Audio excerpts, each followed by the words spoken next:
Experts in the domestic violence survivor space say culturally competent care is vital in working with that vulnerable population. But one industry leader and multiple former employees question cultural competence at SafeNest, which has them concerned as the nonprofit prepares to kickstart a major project funded by millions of federal tax dollars. Hello, SafeNest community. Liz Ortenberger, CEO of SafeNest here.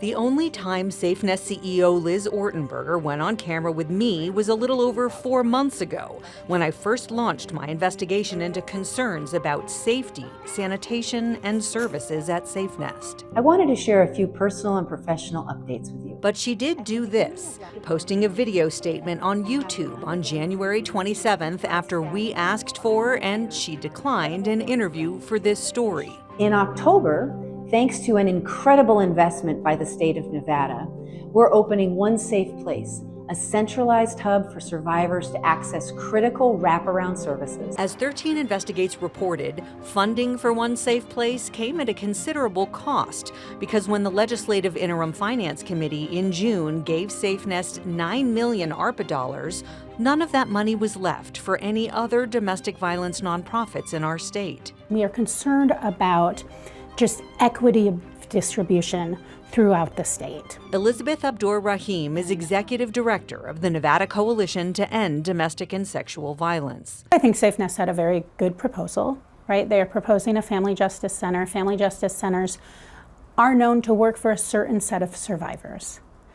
I think that we have to be careful when we say that any answer is the one answer for all survivors. We know just on the face of it that that is not true. As part of SafeNest's proposal for the project, they will offer services for victims and abusers, whereas now they do not. For a lot of victims, that does not feel safe. Also, it tends not to be culturally competent. In this case, culturally competent care is the practice of providing quality care to domestic abuse survivors from a variety of cultural, ethnic, and racial backgrounds.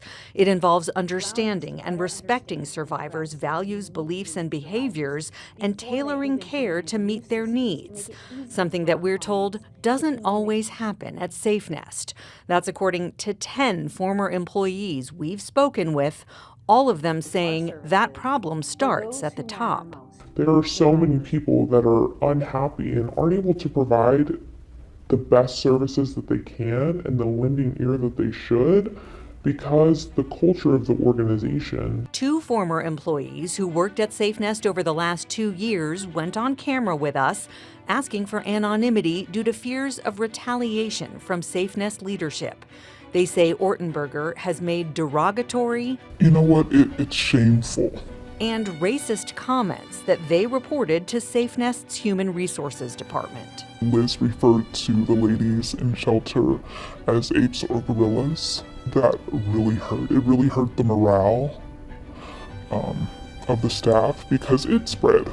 The news spread, and over 80% of the ladies in shelter are people of color. They also described a culturally insensitive incident during a staff team building exercise led by Ortenberger. So there was an activity where we had to sit at different tables, and she said, okay, for each table, select which country you want to be. And so let's say that one table said, okay, we're from El Salvador. Maybe another table said, we're from Guatemala. And it was just a lot of countries, I guess, from Central America. And she said, oh, so you guys are a bunch of refugees. We've tried to ask Ortenberger about all of that.